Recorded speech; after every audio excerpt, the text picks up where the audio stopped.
people out in their business, how we can help you guys, obstacles, conversations, next steps. That's what today and this morning is all about. We do got about a half an hour because I have my 5 pillar blueprint uh, course that I start right at 9. And then at 10, I'm doing the senior planning launch division for my brokerage. So that is what I got going on this morning. So, Crystal, Donna, it's your show. Do you guys want a topic, a question, obstacle? Where do you guys want today to go? This is my first session, so I'm going to refer to Donna if she wants to start. All right. Donna, you have anything that you want to talk about, discuss? Um, Nothing in particular. I guess, is there like a checklist or something like, when you go to meet with the seniors, um, like questions like trying to figure out which direction they're going, like, are they looking to move to like an active community? Are they needing assisted living, memory care is obvious, um, but just kind of things like that.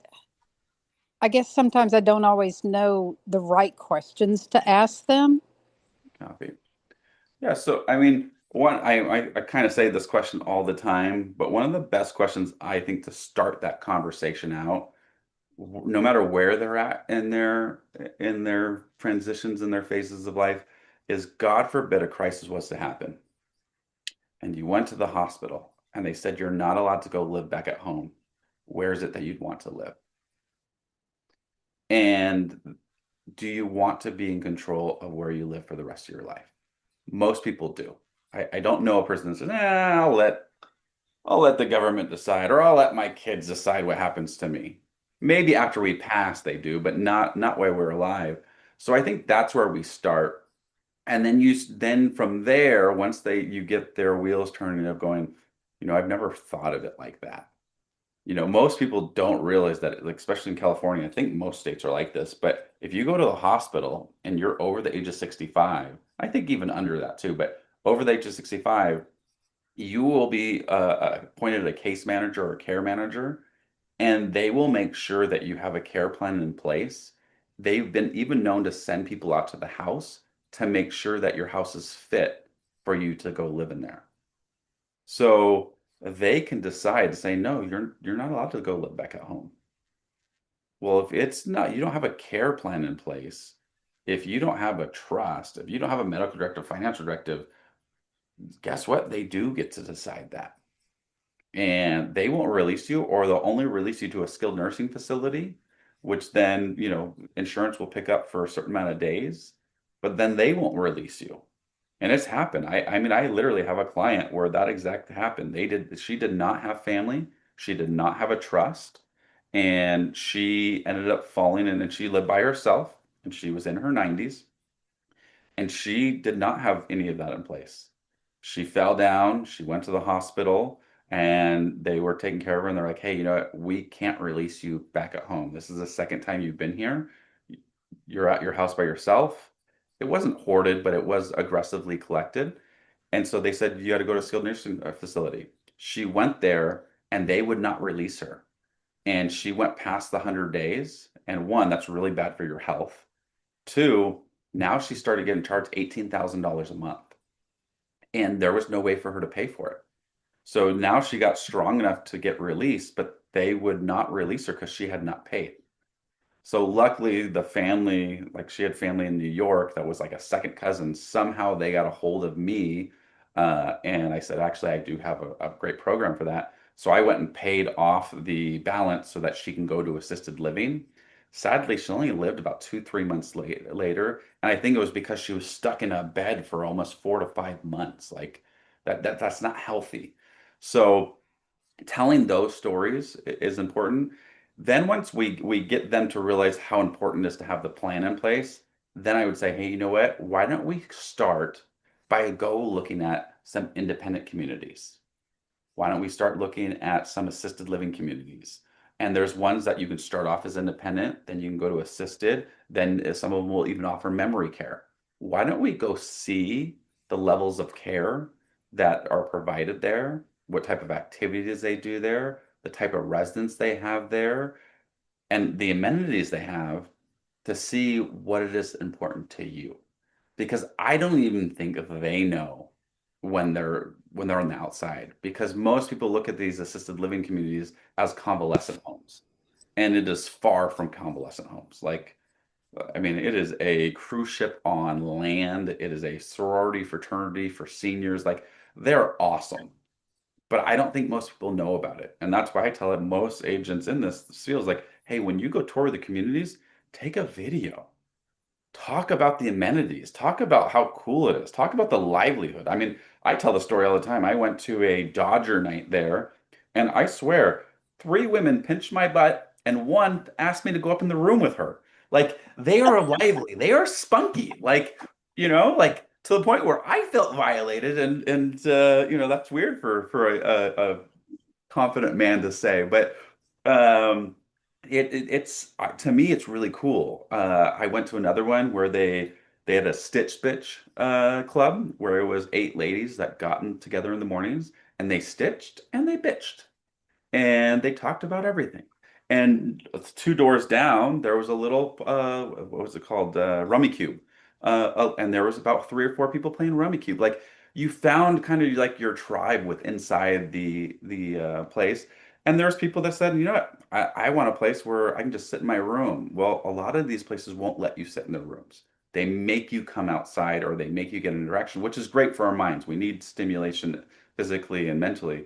So I think that's the way that they will self-discover. I don't think, I mean, I don't think we should be the ones that are guiding them. Now, if we have an OT background, if we have a PT background, um, if we get the education to be a transition specialist, I think we can ask the right questions.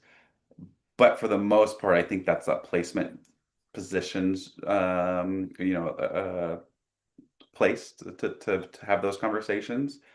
Someone that has some geriatric background, because we tried it in the beginning, and we tell the communities, hey, we don't take a placement fee, but we will help our clients find people. And what I found is that there was questions that we didn't ask, like at what point in time can they not stay in the community? Because a lot of these communities, if you become bedridden, if you have a wound intrusion, if you have, so you need to know, do they have on-site nurses? Are they equipped for wound care? At what point in time do they have to move out? If they get dementia and the husband does not have dementia, are they allowed to still live in each other's rooms? Like, so all these things do matter. And I think they're all questions that someone has to ask when they're previewing. Do they have the right just to leave? Most communities, they do not, assisted living communities, they do not have the right just to leave. They have to check in and check out. And it's really for their safety, so they know who's leaving and who's coming in, and like who's not in the room, who is in the room. But some of my clients are like, I'm not getting babysat and I'm not gonna have to check. Well, if you leave and they didn't know you left and you got in a car accident or you got lost or you wandered, wouldn't you want someone to be knowing that you're gone and check up on you? Without having to go and check in your room every 5 minutes, 10 minutes. So I think that's where it comes. But again, I think all of those questions comes from touring all the communities in your area. So if we're not touring the communities in our area, we don't know what's available. We don't know what questions to ask and what amenities they have. So then how could we help our clients look for different things? So that's a long-winded answer to your short question, but I think what questions asked really come from curiosity and come from the point of how can you help them self-discover what's good for them? Write things down and write things down as they say it, not as you interpret it. Because one, if you don't write them down, are you really listening? And if you interpret it, are you really listening? As well as if you write them down as they said it, you can come back and say, hey, when we talked about where you want to go, you said this, and this was important to you. do you still feel that way? Or what makes you feel this way? So you can really not use their words against them, but use their words to help guide them, rather than it being your words and stuff like that. Um, yeah. Does anyone else have a question, obstacle? How do we help you grow your business? Because my main goal is everyone I come in contact with as an agent, I want to help you guys do 20 to 30 transactions a year. And I think it's I'm going to say it's easy, but I think if you have the right blueprint, have the right mindset, and you really want to do 20 to 30 transactions a year, I think action, knowing what to say, and having the right blueprint is how you do it. So, how can I help you guys do more business? What do you think's stopping you from doing more business? And what do you think you need to be able to help seniors and their families on eye level? And you guys could just unmute yourself and talk away, or make me look at myself and go, is anyone listening? Hello. So I'll go. I There think you for me, my hesitation is I know I need to get in to the senior communities. I don't know if that is the right word to use, but whenever I say I am in real estate, even though my specialty is working with the 50 plus community, it's just like this wall immediately goes up. So it's for me, it's like working through that barrier, around that barrier, whatever you want to call it. So it for me, it just I don't know. I Yeah, it's a block for me. I think one is because our public perception of a realtor over this last, let's call it 5, 6 years, is not good. Mhm, All they see on TV is well-dressed, half-dressed men and women flaunting around how they just parade around this is what real estate is. No, it's not. That is not what real estate is, and most of those people don't even make a commission. It's all on the TV show. Two, they're very protective over their seniors. And what mhm, they're used to is agents going and visiting them, saying, "Oh yeah, I help seniors. I do real estate. I'm here to sell the home," and then never seeing them again. And they just look at us as vultures. But the mhm, reality is, most communities, if you ask them, what is your biggest obstacle or what is the biggest pain point that when someone comes and tours your community that they need to do in order to move into your community? And if they're being honest, 90% of the time they're going to say they have to sell their home first. Great. That's what I do. I help, my line when I set up appointments to do a tour, and 99% of the time I set a tour unless they're not available. Hi, my name is Cory. I specialize helping with seniors and their families downsize, relocate, and transition into assisted living. I want to come and tour your community so I can learn its benefits and features, so I can learn which one of my clients is your future resident. Are you available next Tuesday or Thursday? They're not going to say no. They're going to tell me when they're available and they're going to have me come and do a tour. mhm, When I go to do a tour, I don't bring my business cards. I don't bring my trifolds. I'm going there to tour the community and to take notes. If they try to have me sit down, I'm like, hey, you know what? Actually, today I'm kind of pressed for time.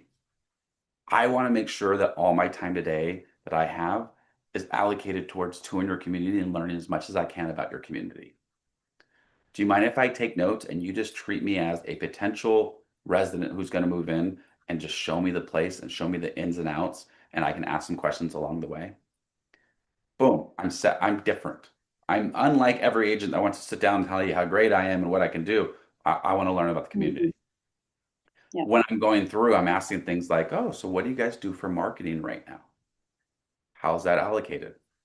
Do you guys allow professionals to come in here and do seminars and educational events? Do you guys allow volunteers? What's your biggest pain point? How many tours do you guys do on a weekly basis? How many new residents do you get on a monthly basis? What's your capacity rate at? When you start going in like that, it's going to separate yourself. At the very end of the tour, I'm going to say, you know what? I don't have time today, but I would love to come meet with your executive director or marketing director so I can show you guys how I can provide value, and you guys can tell me how I can provide value. Are you available next Tuesday or Thursday? And that's where I separate myself, because then I'm going to come in and say, hey, I have a family of companies. We don't only just help with the home. Okay. Just like you, them moving into your community, it's not just about your rate, and it's not just about you having space. There's so much more entailed with that. Same with Mhm. on the side. It's not just about we're going to put a sign in the yard. We got to help them declutter and organize. We have to help them pack and move. We have to help them with their estate sales. We have to talk them through the emotions of leaving their home and their memories, leaving their neighbors and what they know, and make them realize they're not losing control. They're gaining control by moving to your community. They're improving their quality of life by moving into your community. So I want to be an advocate for the senior, but I also want to be an advocate for your community. So if you ever introduce me to someone, trust me, I'm going to tell them how great your community is. And now that I know how great your community is, I love the fact that when we toured, you knew every person's name. You knew what they were up to. That just shows that you love what you do and you love this community. They are family. I want to see how I can help that. So I think that's where it comes into it. And then going back into it, I, you might have had that conversation, or they might have felt you might have felt dismissed. I would think maybe it's a limiting belief, or it's a feeling that you're self-creating in your mind. Because I believe that if you showed up every single week or showed up every single month with something of value to bring to them, and you were volunteering, and you were sharing the story, how you helped a family go through this and move into another community, or you did this lunch and learn that brought in 10, 15, 20 new potential residents that toured, or that you can help them market, do Facebook ads or social media ads or whatnot, or give them a data list to market to. I would be hard pressed to think that they would think less of you. Um, but just know, like, it might take 12 to 18 months of showing up for them to be like, Mhm. oh, Crystal does have a heart for seniors. She's been Mhm. volunteering here. She's been Yeah. showing us how she's been helping seniors. She's been trying to do lunch and learns to help us. You know what? She's a good partner. All of us that are in business, if we want to do 20 to 30 transactions a year, we need to learn that this is a business. This is not a wham bam, thank you, man, transactional event. If you treat it like that, you'll burn out, struggle out. But if you Right. treat it like a business, and then most businesses take 5 years to build. I will say in real estate, you can build it in 12 to 18 months, maybe 18 to 24 months if you have some distractions.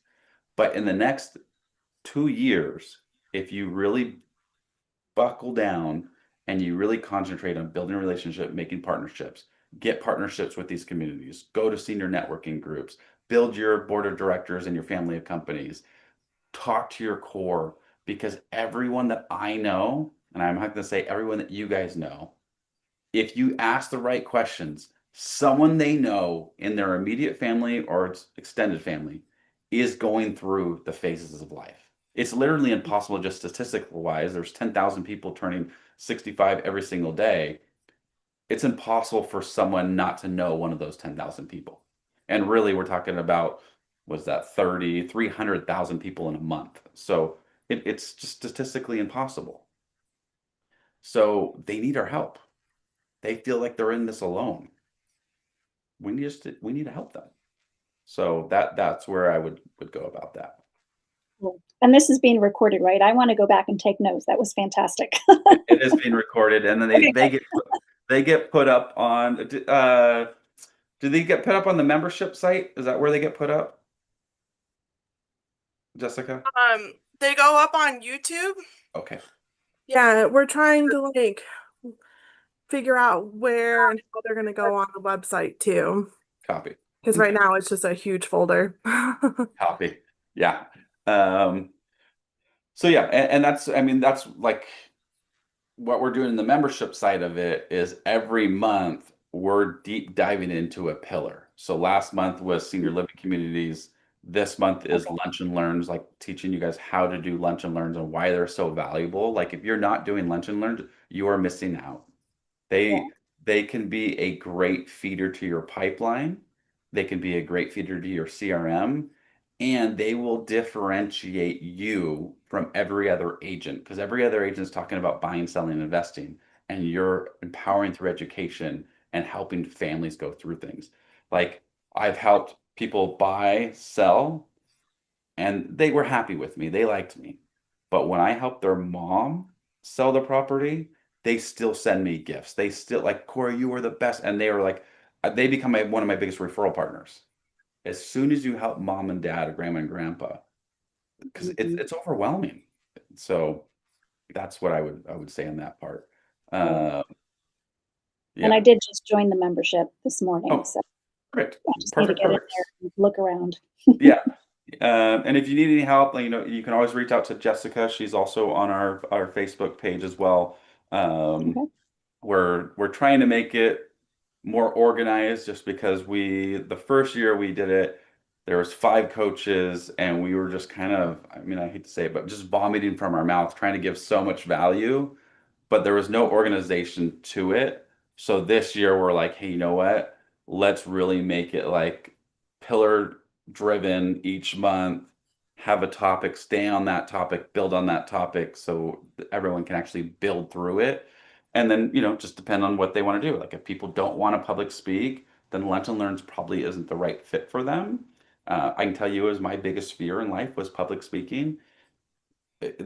I thrive on it now. Like I love to public speak because I love to educate and I love to bring value that way. But I still love to do it with slide decks. I don't do, especially on stage, I do not do good if I'm just like talking off the top of my mind, because then I start forgetting about what I'm going to say. But if I have slide decks, I can do it in front of 20,000 people. Um, so. Yeah, we got 5 minutes left. Anybody else have a question, an obstacle? What do you need in your business? What do you need from us? What do you wish we did differently? Um, Anything like that, let me know. And going once, going twice. And again, all I would say is, I do a class every Friday, or a course, a master class every Friday called the 5 Pillar Blueprint, where I share all 5 pillars that helped me do 77 transactions last year. Um, in my first year, I did 17, but I only really had 2 of those pillars. And really, yeah, 2 of the pillars. But I go through and just tell you guys what they are. And then at 10 o'clock, I am starting a senior planning division at a brokerage. So I'm launching that and just showing everyone like what it entails and how we're really going to help walk every agent through the certifications and education so we can be more than an agent, really help seniors on a high level, and then the coaching, the mentoring, and we're actually even building lead generation things. So people that are like, hey, you know what, I have a hard time generating leads. We are going to literally hand deliver motivated seller leads and motivated buyer leads to our members. So let me know if you guys want to join those. Um, Other than that, I mean, I can't say it enough. Like, post on social media as much as you possibly can, and Hey, just Cory, how much? yeah. I'm sorry. How much is the blueprint class? The blueprint is $27 for one-time access or $99 for lifetime access. It's a one-time fee, and I Okay. do that because it's a lot of information, and sometimes people will be like, "Hey, I'm going to implement this pillar first, and then I'll want to come back 2 months later and implement the next one or hear it again." So that's what it is, Okay. and yeah, and then people can ask questions and stuff like that. But Can you post, post yeah, huh? can you post the link for that? Yeah, I will. Um, so right now I'm doing it kind of old school. I mean, I do have, I'll do them both in here real quick, but um, so here is the link for the sign up form for the 5 pillars. Here is the link for the sign up for the senior plan and division.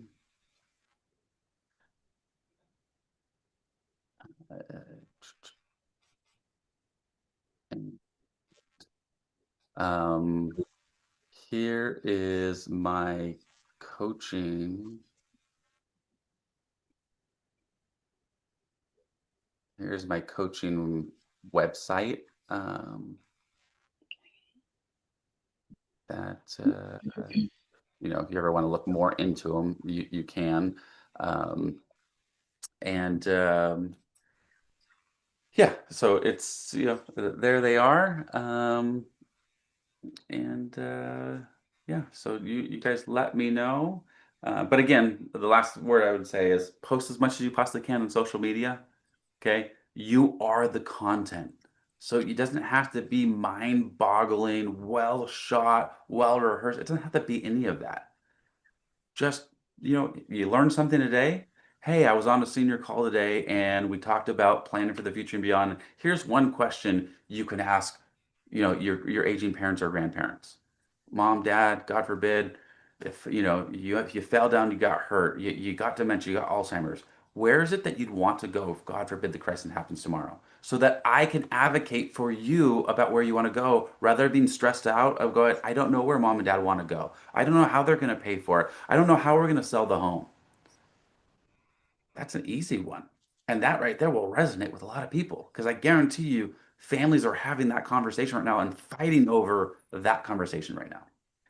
But I hope you guys enjoyed today. Again, I used to have these to go about an hour. Maybe I'll bump it up to like 8:05 and we can go longer. But my Friday is my coaching day. So it's like bam, bam, bam, bam, bam. Hey, All right. Cory, Yeah, real quick, it's 9 o'clock where you are right now, right? it is. Okay, thanks. Yeah, I'm jumping on the other one right now. Okay. Perfect. Thank you.